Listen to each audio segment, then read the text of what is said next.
todos, eu sou a doutora Nathalie Lobo, médica endocrinologista, especialista em doenças na tireoide. E hoje eu vou falar aqui para vocês um pouquinho sobre câncer de tireoide, que é um assunto que gera bastante dúvida aqui no consultório. Você sabia que o câncer de tireoide representa 1% de todos os casos de câncer? E que na endocrinologia é o câncer mais comum, então não é tão raro a gente encontrar aqui no consultório casos de nódulos em que se apresentam com câncer de tireoide. Bom, a gente tem percebido também que a prevalência e a incidência, isto é, número de casos novos de câncer de tireoide por ano, vem aumentando ano a ano, e isso mundialmente. Muito provavelmente isso se deve ao aumento do número de solicitações de exames diagnósticos, como ultrassonografia da tireoide. Tem sido comum a gente receber pacientes que fazem ultrassom de tireoide como parte de um exame de rotina, tá? E aí acaba encontrando lesões incidentais na glândula, que pode, porventura, fechar como um diagnóstico de câncer na tireoide. Bom, essa tendência de aumento de prevalência e incidência atribui-se a esses exames diagnósticos mais realizados, mais frequentemente, mas ainda merece investigação sobre outros fatores que possam estar contribuindo para esse aumento. Quanto a fatores de risco, posso falar para vocês que em relação à idade não existe uma predileção. Ele pode acontecer em qualquer idade, mas a prevalência é muito maior em pessoas entre 30 e 60 anos de idade. Ele é mais comum no sexo feminino. Então, tem estimativas brasileiras que falam que o câncer na tireoide é o terceiro tumor mais frequente no sexo feminino, né? Bom, outros fatores de risco que a gente deveria evitar é a exposição à radiação. Radiação principalmente na região de cabeça e pescoço, sem a devida proteção. O histórico familiar, então o lado genético também é um fator de risco importante. Ter um parente de primeiro grau com história de um câncer na tireoide aumenta muito a chance do seu nódulo também ser um câncer na tireoide. Bom, vamos falar um pouquinho sobre o diagnóstico. Normalmente, os pacientes não têm sintomas relacionados ao câncer da tireoide. O mais comum é o achado do nódulo no ultrassom, e aí, baseado nas características que o ultrassonografista nos deu, nós vamos definir se há uma necessidade de prosseguir com um exame chamado punção biópsia aspirativa. Esse exame é bem tranquilo de ser realizado, é feito junto com o ultrassom. O médico vai introduzir uma agulha fina em cima do nódulo e vai aspirar um conteúdo da tireoide para definir se existem células suspeitas ou não. A gente recebe o diagnóstico então da chamada citologia, e essa citologia ela recebe uma classificação de risco que a gente conhece como Bethesda. Dependendo da classificação Bethesda, se for suspeito ou não, nós vamos indicar o tratamento. O diagnóstico definitivo do câncer de tireoide, ele se dá só depois que o paciente faz a cirurgia e a gente está com a biópsia na mão. O resultado, então, de uma biópsia tecidual, onde foi removida a tireoide e eu consigo definir o tipo de câncer na tireoide. Nós temos diversos tipos de câncer na tireoide. O mais comum é o carcinoma papilífero de tireoide. Ele representa mais ou menos 80% dos casos, seguido do carcinoma folicular, em 10 a 15% das vezes, e menos frequente o carcinoma medular e o carcinoma anaplásico. Alguns pacientes, eles podem chegar com sintomas, sim, mas geralmente são casos que já se encontram avançados. Que sintomas seriam esses? Por exemplo, rouquidão, porque a tireoide, ela fica aqui na frente e por trás dela passa um nervo muito importante, chamado laríngeo recorrente. Esse nervo é importante para nossa voz, para comandar a voz. Então, às vezes, se o nódulo já está crescendo rápido e bem endurecido, ele pode provocar uma certa rouquidão. Alguns pacientes também já referem que perceberam o nódulo e que ele vem crescendo rapidamente a olhos vistos. Isso já é um sinal de que aquele nódulo pode ser maligno também. Outra informação importante é que às vezes eles começam a perceber uma dificuldade para engolir, tanto sólidos quanto líquidos, ou percebem também um desconforto para respirar na posição deitada. Mas o mais comum é a gente encontrar pacientes sem sintoma algum, tá? Bom, uma vez com esse diagnóstico na mão, resultado de uma neoplasia ou suspeito para neoplasia, a gente vai discutir sobre tratamento. O tratamento, na grande maioria das vezes, será cirúrgico. Nós vamos indicar, na grande maioria dos casos, uma remoção completa da glândula tireoide.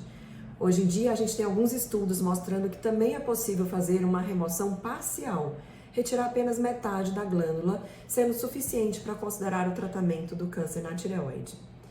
Com o resultado, então, dessa biópsia após a cirurgia, nós vamos ver qual era a agressividade desse câncer, qual era o tipo, se ele tinha apenas um nódulo suspeito, um nódulo maligno ou mais de um, se esse câncer estava restrito às células da tireoide ou se ele já passava além da glândula, se ele tinha implantes em linfonodos, gânglios ao redor do pescoço e se ele acometia, por exemplo, vasos ou nervos lá internamente no resultado da biópsia.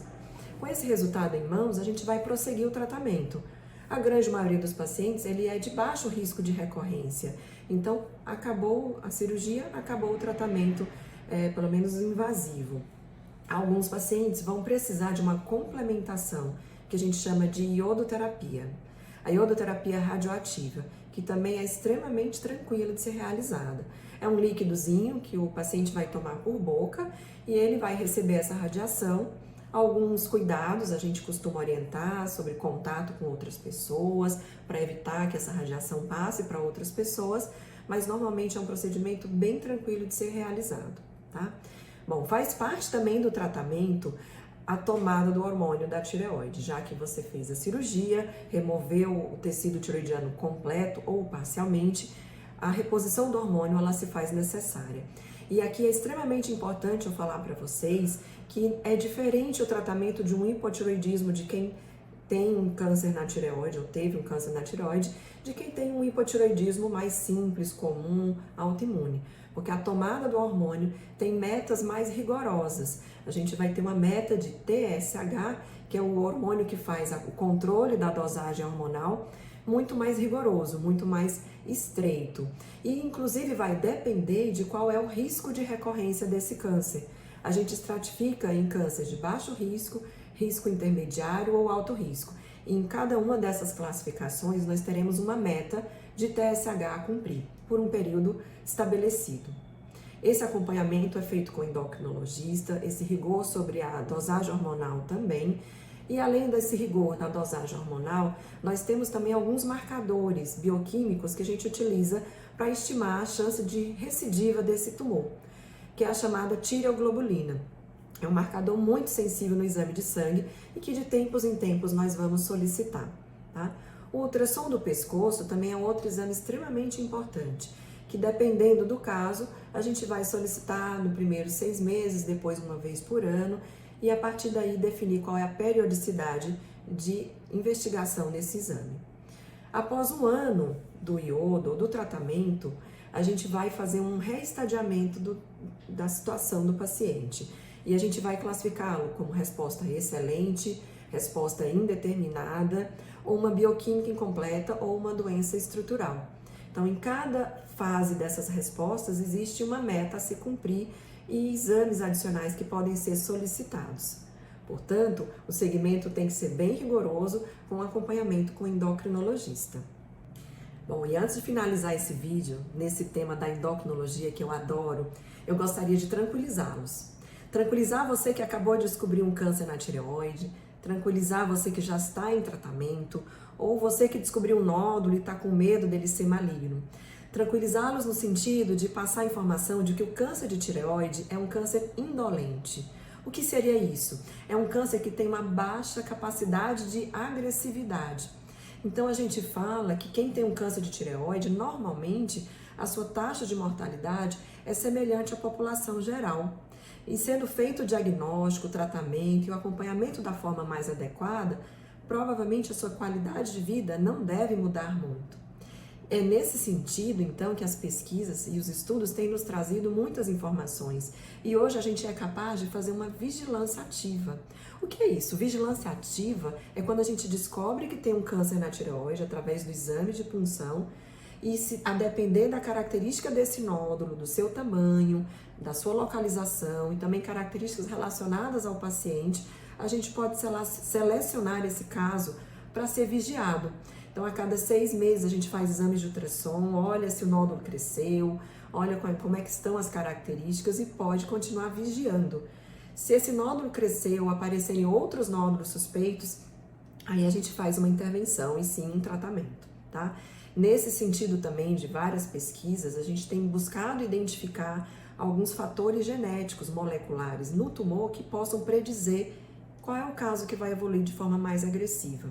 Então, cânceres avançados são raros, mas as pesquisas também têm identificado terapias-alvo, imunoterapias direcionadas a essas células que conseguem barrar essa evolução desse câncer avançado, tá? Eu espero, então, que essas informações tenham sido esclarecedoras, que tenha tirado dúvida de muita gente aí sobre câncer na tireoide. Só gostaria de lembrar que cada paciente é único e cada um segue uma jornada específica, mas é muito importante que um profissional especializado esteja te acompanhando para você se sentir seguro. E que se essas informações foram importantes, relevantes, se você conhece alguém que possa se interessar por essas informações, não deixe de compartilhar esse vídeo e eu aguardo vocês no próximo vídeo. Até a próxima!